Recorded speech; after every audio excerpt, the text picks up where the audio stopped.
Assalamualaikum warahmatullahi wabarakatuh. Selamat siang, salam sejahtera untuk kita semua. Shalom, Om Swastiastu, Namo Buddhaya, salam kebajikan. Para pemirsa, hari ini kita akan membahas sebuah isu penting yang mempengaruhi kehidupan kita sehari-hari, yaitu pembuangan sampah padat. Masalah ini semakin mendesak seiring dengan meningkatnya jumlah sampah yang dihasilkan, menuntut perhatian serius dari semua pihak. Kami akan mengulas berbagai aspek terkait mulai dari tantangan yang dihadapi hingga upaya yang sedang dilakukan untuk mengatasinya. Simak informasi selengkapnya berikut ini.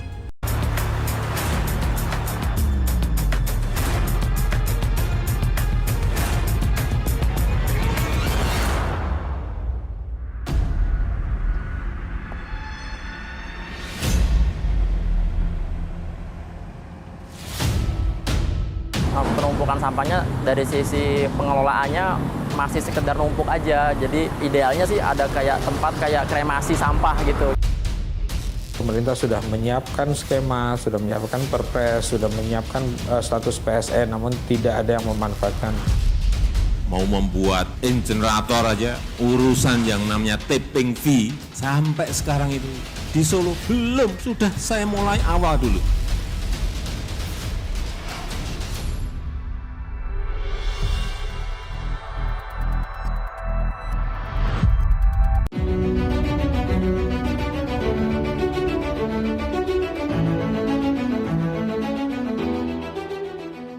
Saat ini, Jakarta memiliki jumlah penduduk tidak kurang dari 11,24 juta jiwa, menempatkan Jakarta di posisi ke-28 kota terpadat dunia dari 781 kota yang didata oleh World Population Review. Kondisi ini tentu saja membawa konsekuensi, yaitu tingginya produksi sampah.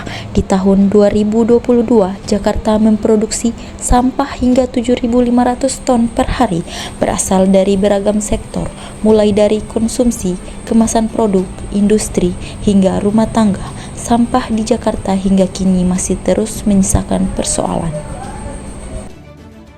Sekarang udah banyak padat penduduk ya. Jadi banyak pembangunan lagi, jadi penambahan sampah pasti tambah numpuk gitu. Jadi nggak mungkin di Bekasi aja, ada beberapa tempat yang lain yang harus ditempatin gitu. Ada 4 gunung sampah kan Mbak di sana. Gila, banyak, sebanyak itu sampah. Mau jadi apa nanti kan lokasi di sana kalau sebanyak itu? Pasti kan nambah terus perharinya kalau kita nggak ngolah sampah itu.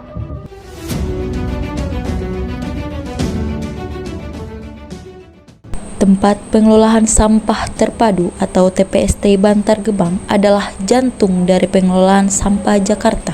Di tempat inilah sampah dari Jakarta bermuara.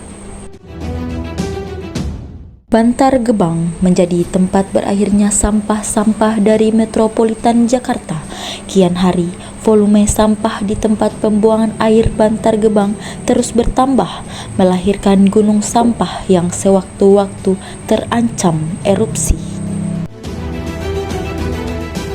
Akibat volume sampah yang terus bertambah, Pemprov DKI Jakarta terpaksa terus memperluas lahan TPS Bantar Gebang dari 110 hektar menjadi 117,5 hektar. Tahun 2021, Bantar Gebang tak kuasa lagi membendung volume sampah Jakarta yang bergerak dari angka 5.100 ton per hari di tahun 2011 menjadi 7.500 ton per hari di tahun 2022. Dalam 12 tahun terakhir, volume sampah per hari Jakarta naik hingga 45%.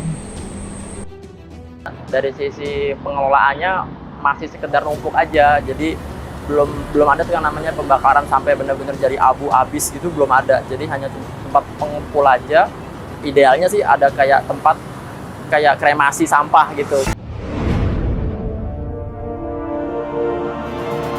Setiap hari, tidak kurang dari 1.300 truk pengangkut sampah dari berbagai penjuru Jakarta masuk ke Bantar Gebang. Kondisi ini tentu saja menjadikan kawasan Bantar Gebang sebagai jalur terpadat dan menimbulkan kemacetan panjang. Di Bantar Gebang saat ini sebenarnya sudah berdiri beberapa fasilitas pengelolaan sampah. Yang terbaru adalah landfill mini dan RDF Bantar Gebang. Pra-peresmiannya sudah dilakukan 10 Oktober 2022 lalu, namun hingga kini belum dioperasikan. Jadwal peresmian sedianya akan dilakukan pada Januari 2023, namun terus molor lantaran belum siap. RDF lain Bantar Gebang yang dibangun sejak Februari 2022 ini diproyeksikan bisa mengolah 2.000 ton sampah dan menghasilkan sekitar 700 ton bahan bakar alternatif. Namun nyatanya hingga kini belum juga beroperasi lantaran masih terus diuji coba. Bisa 2.000 ton sampah, 1.000 ton yang dari dalam untuk yang sudah ada untuk diolah, 1.000 tonnya sampah baru yang dari Jakarta. Kira-kira kapan bisa digunakan, Pak? Targetnya Pak Kadis? Ya akhir Januari deh. Kalau mau diskon lagi akhir Februari deh. Semula, produk RDF berupa bahan bakar alternatif non-batubara ini akan dibeli oleh PT Indosmen Tunggal Prakarsa sebanyak 200 ton per hari. Dinas Lingkungan Hidup DKI Jakarta juga sudah menjajaki kerjasama dengan PT Solusi Bangun Indonesia sebanyak 150 ton per hari. Baik Indosmen maupun PT SBI memiliki persyaratan RDF yang berbeda, disesuaikan dengan kebutuhan bahan bakar mereka, meliputi kandungan kalori, zat sisa organik atau S konten, dan lainnya. Nah, nanti hasil RDF-nya adalah 700 hingga minimal kita 700, tapi kita berharap bisa diangkat 750. Itu nanti RDF itu diambil off-taker-nya adalah pabrik semen. Kita sudah ber-MOU dengan Indosemen dan PT SBI, Sarana Bangun Indonesia, untuk menjadi off-taker dari RDF ini. Namun target operasi RDF Bantar Gebang terus molor. Semula ditargetkan paling lambat Februari, namun direvisi lagi hingga paling lambat bulan Juni 2023. Di soal belum beroperasinya RDF Bantar Gebang, Dinas Lingkungan Hidup Jakarta menyebut masih terus melakukan optimalisasi mesin.